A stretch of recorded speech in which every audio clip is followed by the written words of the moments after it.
Assalamu alaikum. I am Dr. Nafisa Rashid, Associate Professor, Department of Pharmacology, Ad-Din Women's Medical College.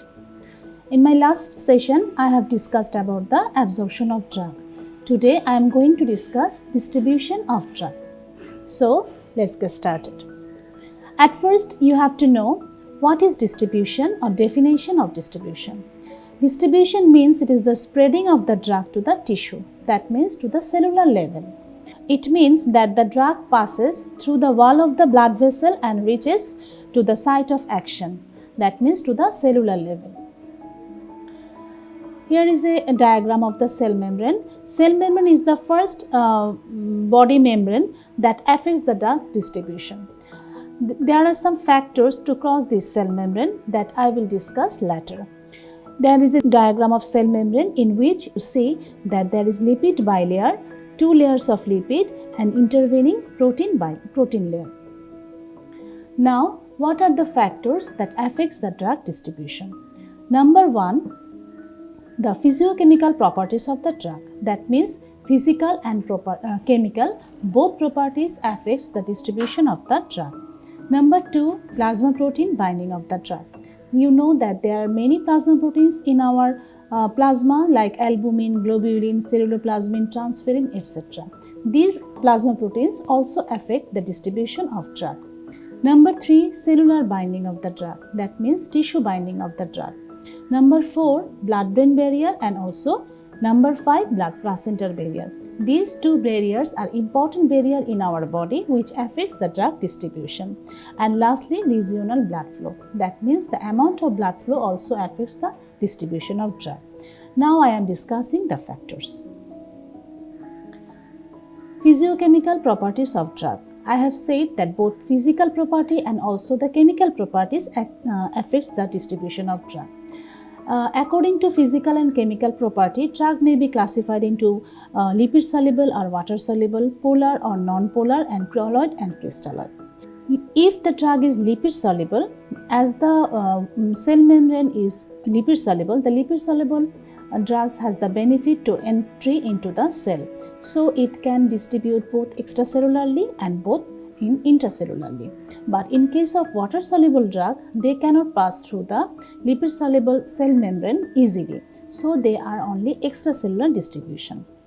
Number 2, if it is polar or non-polar.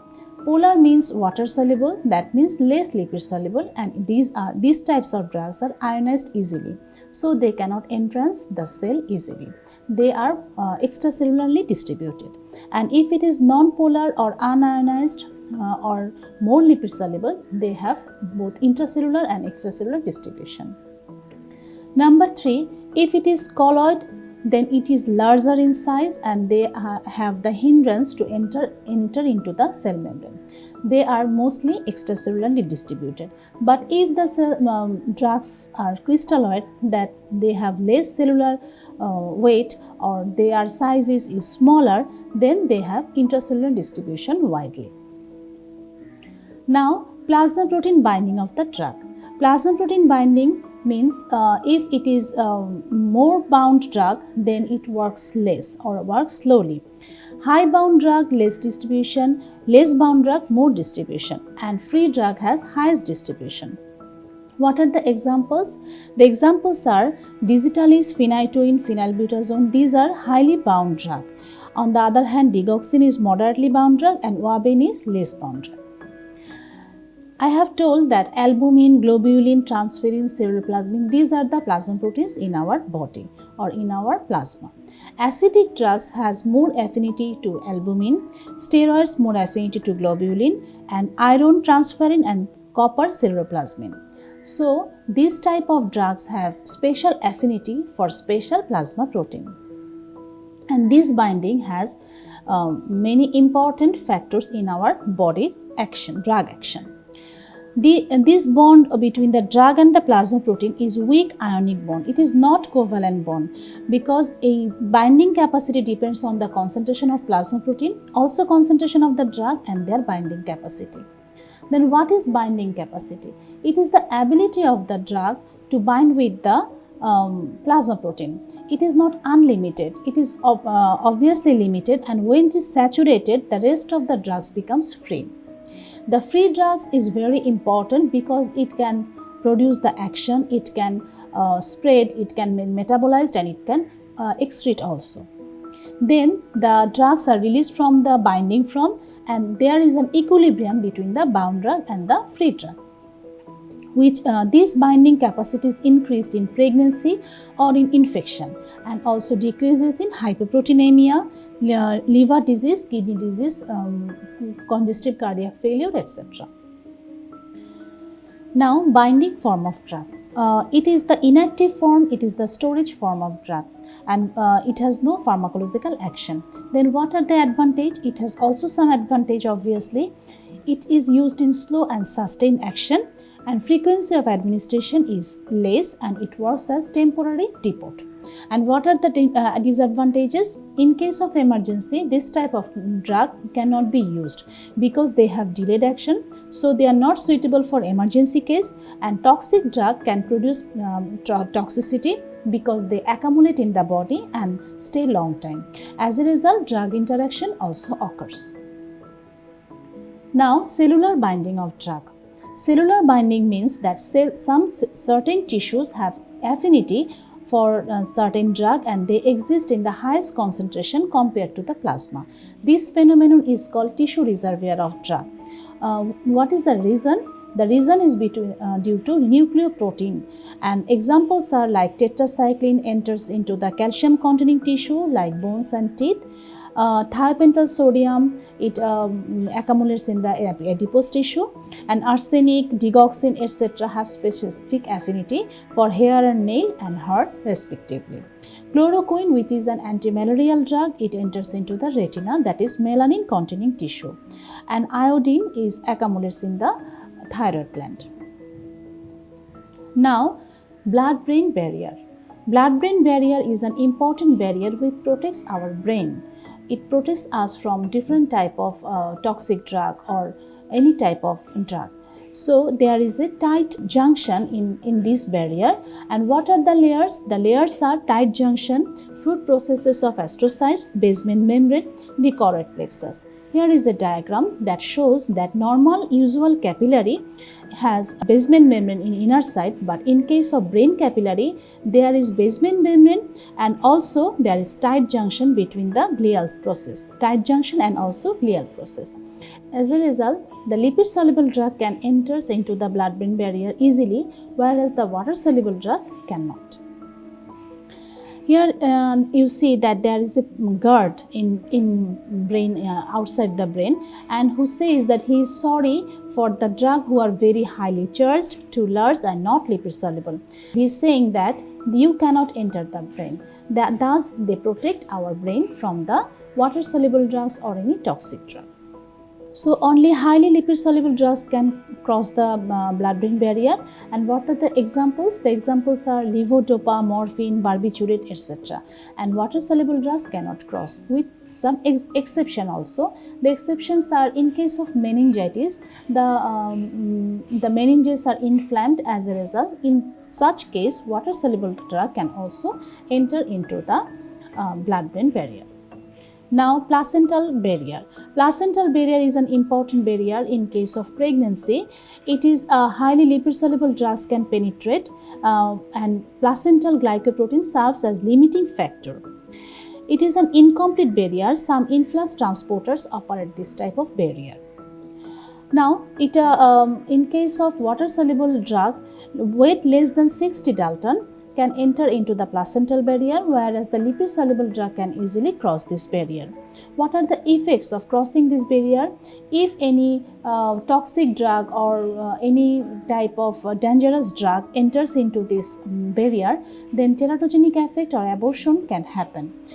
Like example is aspirin causes abortion, cleft lip, cleft palate. Bleeding interferes the patency of the ductus arteriosus if it is administered in the first trimester. And in case of last trimester or third trimester, it can cause delayed labor pain. And thalidomide is a drug which is banned nowadays. It causes phocomelia, that is absence of limbs in the in the fetus. Now these type of drugs are banned. Now regional blood flow. Regional blood flow means the amount of blood flow in the organ. If the organ is highly circulated, like heart, kidney, liver, etc., then there is more distribution of drug. And if the organ is less circulated, that such as muscle or adipose tissue, it is less blood flow, that is less distribution of drug. Now I want to discuss about the volume distribution. The real volume of distribution has physiological meaning and it is related to the body water. In our body, the total body water is 42 liters, and out of that, intercellular volume is 28 liters and extracellular fluid is 14 liters. The another slide shows that out of 14 liters, the plasma is about 4 liters and interstitial fluid is 10 liters and total 42 liters. Drugs may be distributed into any or all of the following compartments like plasma, interstitial fluid and intracellular fluid.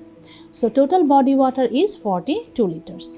Now what is volume of distribution? The volume of distribution is that into which appears to be distributed in the body in a concentration equal to that of the plasma is called volume distribution of that drug. But it can be calculated like amount of the drug injected in the body divided by concentration of the drug in plasma at that time. Here there is a slide showing that there is an injection containing 1000 milligram of drug and it is injected in the blood. Then plasma concentration is measured, and now what is the volume distribution? It can be divided by 1000 by 50. 50 milligram per liter is the plasma concentration of the drug, so the volume distribution is 20 liter. That means it is the apparent volume of distribution which can be defined as the volume that would accommodate all the drugs in the body if the concentration was in the same in the plasma, and volume distribution is expressed as in liters. What is the significance of volume distribution if it is 5 liter? If the volume distribution of a drug is 5 liter, we understand that the drug is almost confined to the blood. It is highly plasma protein drug, it has less distribution, less tissue binding, its action is limited, its action is delayed. It should be given by injection as it is water soluble, it cannot cross the blood-brain barrier and it has no CNS effect. In that case, adverse effects are less. But if the volume distribution is more like 13,000 liter, then we understand that this type of drug almost confined to the tissue. They are highly lipid soluble, they have less plasma protein binding and distribution is high, action is wide, they are more lipid soluble, so they can enter into the CNS easily. They can be given orally as they are lipid soluble, their action is rapid, they can be used in emergency case and adverse effects are more. So volume distribution examples are chloroquine, digoxin, these are highly distributed like 13,000 liter or 420 liter, and morphine, propanol, they are moderately distributed, and streptomycin, gentamicin is 18 liter, that is least volume distribution. What is the reason? You will say that it is an imaginary volume of fluid. It is an imaginary volume of fluid, that is, it is not present in our body. It is an imaginary volume that will accommodate the entire quantity of the drug in the body if the concentration throughout this imaginary volume were same in the plasma. Hope you have understand the volume distribution and enjoyed our class today. So Allah Hafiz, thank you.